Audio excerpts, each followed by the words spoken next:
मंगलमय मंगल करो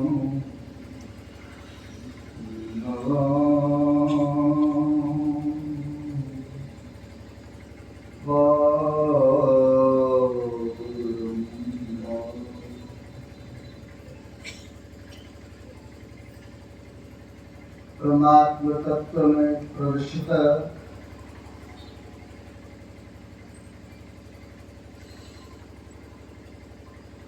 पूज्यपाद परम ज्ञानानंद जी महाराज के त्रैलोक पावन पाद पद्मों में सत सत नमन।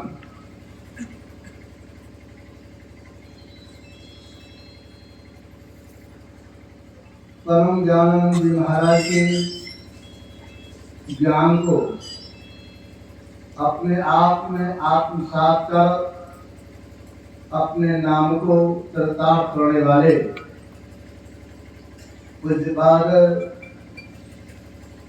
स्वामी पूर्णानंद जी महाराज, पूज्य मुनि जी महाराज एवं समस्त साधु महात्माओं के चरणों में बार-बार नमन।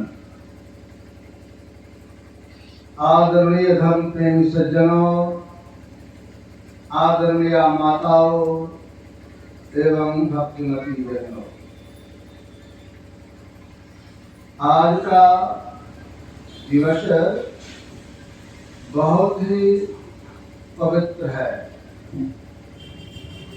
आज के दिन संत गुरु नानक देव जी महाराज का अवतार करतारपुर में हुआ। वे बड़े उच्च कोटि के महापुरुष, और जो महापुरुष अवतार लेते हैं तो उनका होनहार वीरवान का क्रोध कितने का, उनका लक्षण ही अलग हो जाता है, उनका संस्कार ही अलग होता है। गुरु नानक देव जी महाराज जब छोटे थे तो उनके पिताजी ने उनको भेजा खेत में तो चिड़िया को जाके उड़ा, तो पक्षी उड़ाने के लिए गया, लेकिन उनका स्वभाव संत स्वभाव, महापुरुष थे। पक्षी को उड़ाता नहीं था और उल्टे पक्षी को निमंत्रण दे के बुलाता था। कहता था राम जी का चिड़ै, राम जी का खेत खा लो चिड़ै भर भर के। गया था पक्षी को उड़ाने के लिए, लेकिन वे सब पक्षी को बुला रहा था और कह रहा था भर पे खाओ। लोगों ने उनके पिता से कहा आप उनको रखवाली के लिए भेजा है तो वो स्वयं और चिड़िया को बुलाता ही है। ऐसे महापुरुष थे गुरु नानक देव जी महाराज, और उन्होंने संसार में उत्तम ज्ञान दिया। आज लोग उनके अवतरण दिवस को बड़े धूमधाम से मनाते हैं और श्रवण कर रहे थे। स्थान का महत्व, एक महापुरुष ने कहा जहाँ कोई नदी का संगम या कोई पहाड़ या कोई वृक्ष न भी हो, लेकिन संत रहता हो, संत का चरण पड़ा हो, तो वह जगह भविष्य में तीर्थ बन जाता है। यहाँ पर हमारे महापुरुष का चरण पड़ा था और चरण का प्रभाव है। आज देखते हैं यहाँ पर लोग एकत्र होकर ईश्वर को याद कर रहे हैं, उस महापुरुष को याद कर रहे हैं। जब सोना को आग में तपाया जाता है तब सोना और चमकता है। तो महापुरुष का जीवन त्याग और तपस्या से पूर्ण होता है। मैंने इनकी जीवनी में पढ़ा, जब ये अपने गुरु की सेवा में थे तो संयोग से जब विश्राम करने की बात थी तो रात्रि में लोग मच्छरदानी लगाते हैं, तो मच्छरदानी लगाने लगे तो दो तरफ का तो डंडा की व्यवस्था हो गई, एक तरफ कोई डंडा नहीं था। अब देखिए कैसे महापुरुष किस तरह के गुरु भक्त। अब गुरु विश्राम में चले गए और ये दोनों छोर पकड़ के खड़े रहे। जब ब्रह्म मुहूर्त का समय हुआ, गुरुदेव जगे तो ये जब जल देने लगे, छोड़ दिया, मच्छरदानी नीचे गिर गया बिछावन पर। तो महाराज जी से गुरुदेव ने पूछने की कृपा की, डंडा क्या हुआ? महाराज डंडा नहीं था, डंडा के रूप में आपका दास था। तो देखिए सेवा का फल, इन्होंने गुरु की सेवा किया तो गुरुदेव इनको आशीर्वाद दिए, तुम आज रात भर डंडे बन के खड़ा रहा, मच्छरदानी को पकड़ के, तो भविष्य में तुम जहाँ जाओगे तो तुम्हारे लिए लाखों लोग कपड़े टांगे रहेंगे। ये वरदान है। तो ऐसे महापुरुष है जिन्होंने अपनी गुरु की सेवा किया और गुरु की सेवा करने के कारण ही इनका नाम आज संसार में फैला हुआ है। जो गुरु के चरण चरण में रहते हैं, जिन पर गुरु की कृपा होती है, तो उनका जीवन सफल हो जाता है, उनका जीवन धन्य हो जाता है। और वैसे महापुरुष संत भी कहलाते हैं। संत जहाँ भी जाते हैं वहाँ का वातावरण बदल जाता है। जहाँ संत जाते हैं वहाँ के कुसंस्कार मिट जाते हैं। संतों के आगमन से, संतों के संग के प्रभाव से बिगड़े हुए मानव सुंदर बन जाते हैं। बिगड़े हुए मानव का संस्कार सुंदर हो जाता है। गोस्वामी जी महाराज ने राधा था, सत सुध रही सत्संग गति पाई, पारस परस उधार सुहाई। जो सत है, जो अज्ञानी है, वे भी सुधर जाते हैं। कहाँ जाकर?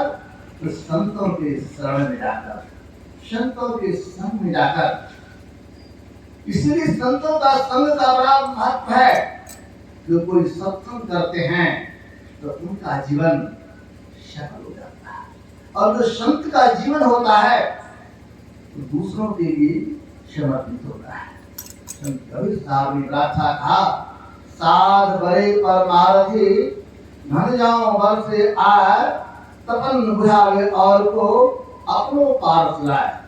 संत को कुछ करने के लिए बाकी नहीं रहता है, लेकिन संसार के लोगों के लिए बराबर कुछ न कुछ किया करते हैं।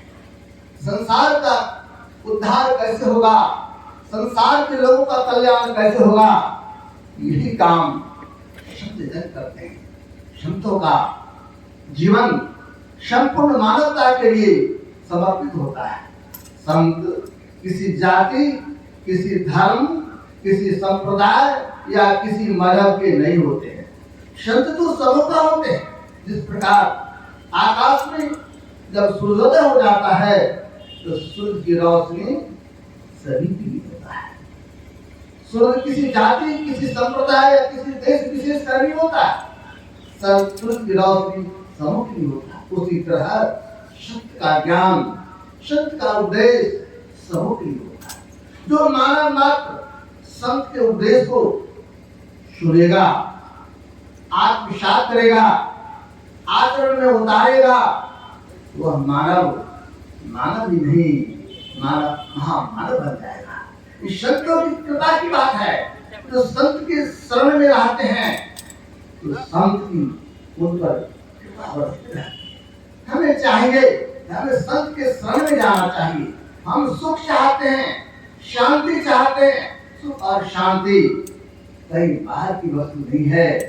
सुख और शांति अपने अंदर की वस्तु है। सुख और शांति को प्राप्त करना चाहते हैं तो कहीं बाहर में ढूंढेंगे तो बाहर में सुख और शांति नहीं मिलेगा। सुख और शांति तो अपने अंदर नहीं मिलेगा। गुरु नानक देव जी महाराज ने बड़ा अच्छा कहा, काहे रेवन पूजन जाई सर्व निवासी सदा अलेपा तोरी संग समाई फूक मर्द जो बात प्रसन्न है मुकुर माह दर्शाई ऐसे ही हरि बसे निरंतरी भक्ति फूलो भाई। कहते हैं सुख स्वरूप सर्वेश्वर परमात्मा जिनको प्राप्त करेंगे, जिनका साक्षात्कार हो जाएगा तो हमारा जीवन भी पूर्ण हो जाएगा। हमारे जीवन में किसी तरह का संकट नहीं रहेगा। लेकिन वो कहीं बाहर में नहीं मिलेंगे। उसको ढूंढना चाहते हैं, उसको ढूंढने के लिए अपने अंदर में चलना होगा। संत महापुरुष के चरण करण में जाते हैं, गुरु के चरण करण में जाते हैं तो यही ज्ञान देते हैं कि आप सुख चाहते हो तो अपने अंदर में चलो, अंतर मार्गी बनो। जो कोई अंतर मार्गी बनते हैं, अंतर के पथ पर चलते हैं तो उनको वह सुख मिलता है। हम लोग उस प्रभु को प्राप्त करने के लिए अपने अंदर में चलने का प्रयास करते हैं। जप करने के लिए बैठते हैं, ध्यान करने के लिए बैठते हैं। अभी कुछ स्वामी सुना रहे थे, जप करने के लिए बैठते हैं तो हमारे अंदर इस तरह की बातें उठने लगती है तो उसको कहने में भी संकोच मालूम होता है। उसको कहा नहीं जा सकता, ये मन है। संतों ने कहा समुद्र के लहर को गिनना कठिन है, लेकिन आज तो संभव है समुद्र के लहर को भी गिना जा सकता है, लेकिन मन के लहर को नहीं गिना जा सकता है। ये मन में तरंगे उठती रहती है, इस तरंगे को मारिए, मन के तरंग को मार लो बस हो गया भजन। आदत बुरी संभाल लो बस हो गया भजन।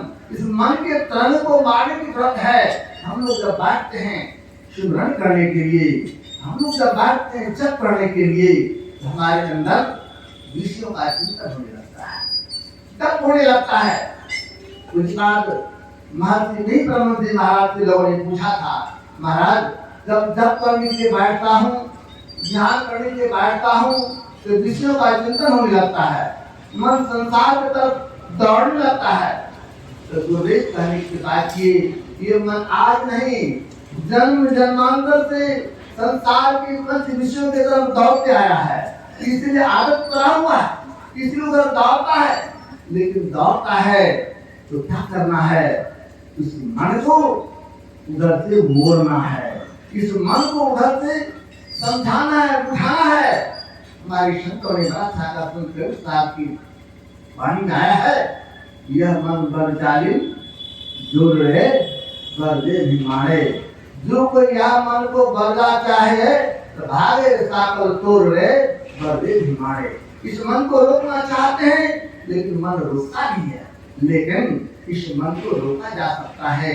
भगवान श्री कृष्ण जब अर्जुन ने पूछा था, भगवान ये मन बड़ा चंचल है, ये मन बस में नहीं होता है, तो भगवान श्री कृष्ण ने भी कहा हाँ ये मन बड़ा चंचल है, जल्दी नहीं रुकता है, लेकिन फिर कहते देखो ये मन रुकेगा अभ्यास और वैराग्य से।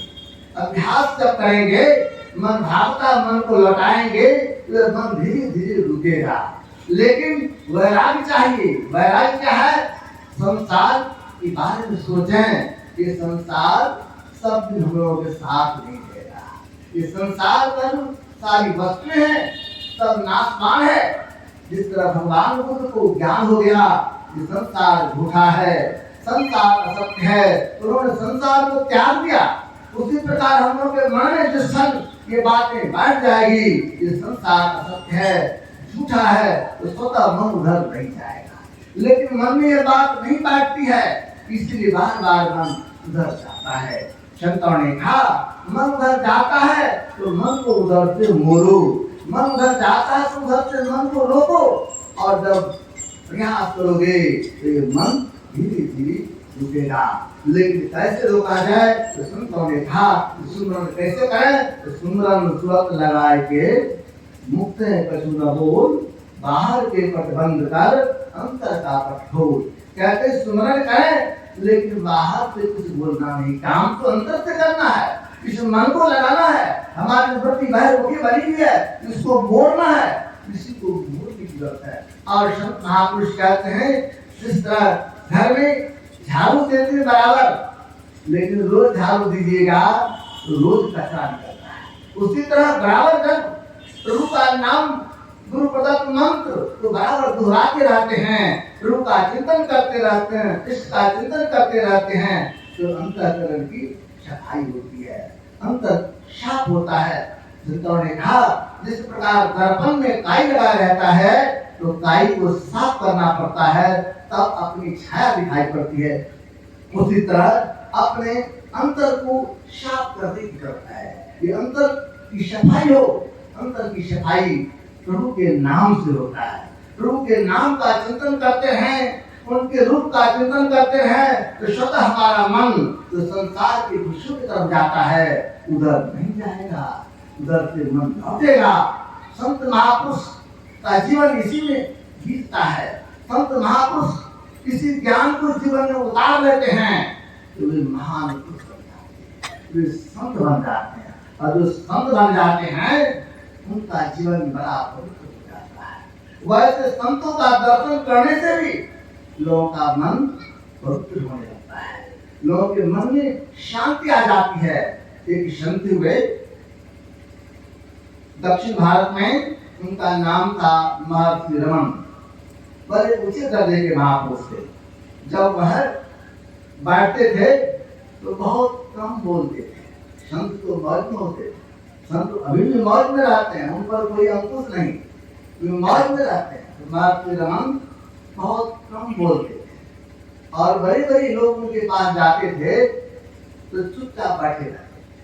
डॉक्टर राजेंद्र प्रसाद जो हमारे देश के प्रथम राष्ट्रपति थे, उन्होंने लिखा जब मैं अशांत हो जाता था, मन में अशांति आ जाती थी तो मैं जाता था वहाँ, और जब मदुरै जाता था तो महर्षि रमन के सामने सिर्फ बैठे रहता था, कुछ बोलता नहीं था। महर्षि जी नहीं बोलते थे और ये भी नहीं बोलते थे, लेकिन संत के आमने सामने बैठे रहने के कारण इन्होंने लिखा कि मेरा मन शांत हो जाता था और फिर मैं वहां से लौट जाता था। देखिए संत कितने महान। एक बात हमारे हम सदगुरु महर्षि मित्र रमन जी महाराज के पास एक बड़े विद्वान जो हमारे यहाँ पे पत्रिका निकलती शांति संदेश, उनके प्रथम संपादक थे प्रोफेसर विश्वानंद खगड़िया कॉलेज से। वो आए, कहते महाराज जब आपके पास मैं आता हूँ तो हमारा मन चार्ज हो जाता है। कहते जिस तरह बैटरी को जब डिस्चार्ज हो जाता है ना, तो जहाँ पर प्लग रहता है, प्लग में जब लगा देते तार से कनेक्शन जोड़ दिया जाता है तो बैटरी धीरे धीरे चार्ज हो जाता है। और फिर उसको खोल के ले जाइए, 10-20 घंटा तक बजाएंगे तो वहाँ एक बार कनेक्शन लगाए तो 10-20 घंटा तक काम करते रहेगा और धीरे धीरे डिस्चार्ज हो जाता है। वो कहा करते थे महाराज जब मैं आपके सामने आता हूँ और अपने आप को आपके चरणों में लगाता हूँ, आपका दर्शन करने लगता हूँ तो हमारा अंतर्मन चार्ज हो जाता है। और जब यहाँ रहता हूँ फिर घर चला जाता हूँ तो संसार के विषयों में रस जाने के कारण धीरे धीरे बैटरी डिस्चार्ज हो जाता है ना, उसी तरह हमारा मन भी डिस्चार्ज हो जाता है। तो संत के शरण में जाएंगे, महाराज जी के चरण में आएंगे, इनको देखेंगे, इनको देखने मांगते आपके मन में शांति आएगी, आपके मन में शक्ति आएगा। इस संत की महिमा है, सिर्फ उनको देखते रहिए, अगर कुछ बोलेंगे भी नहीं तो भी अगर आप उनको देखते रहेंगे तो आपका मन राम जी महाराज कहा करते थे जिस प्रकार घर में कोई अंगीठी जलाता है और अंगीठी जला के निकाल भी देता है तो बहुत देर तक उसकी गर्मी उस कमरे में बनी रहती है। उसी प्रकार जहाँ महापुरुष जाके रहते हैं, जहाँ महापुरुष का चरण पड़ता है, तो वो महापुरुष वहाँ नहीं भी रहते हैं, चले भी जाते हैं तो उस जगह उनकी नैसर्गिक आभा जात रहती है। और नेचर की आभा के कारण वहां पर जो कोई जाएंगे तो उनके मन पर उसका प्रभाव पड़ता है। विज्ञान के विद्यार्थी भी पढ़ते हैं, मैग्नेटिक फील्ड होता है, जहां पर चुंबक रखते हैं फिर लोहा रखेंगे तो उसमें कंपन होता है या उसमें हिलडोल होने लगता है।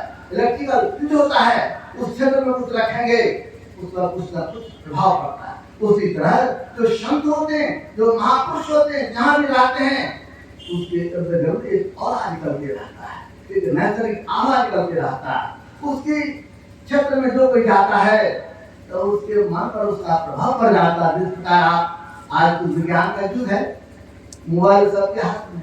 जब कभी भी हम लोग मोबाइल लगाते हैं किसी मित्र को तो मोबाइल से कहता है अभी आप क्षेत्र से बाहर, कवरेज क्षेत्र से आप बाहर है, कवरेज क्षेत्र से बाहर है। तो मोबाइल लगाने वाले को पता नहीं लगता है जब कवरेज क्षेत्र में कब आ गए कब बाहर हो गए।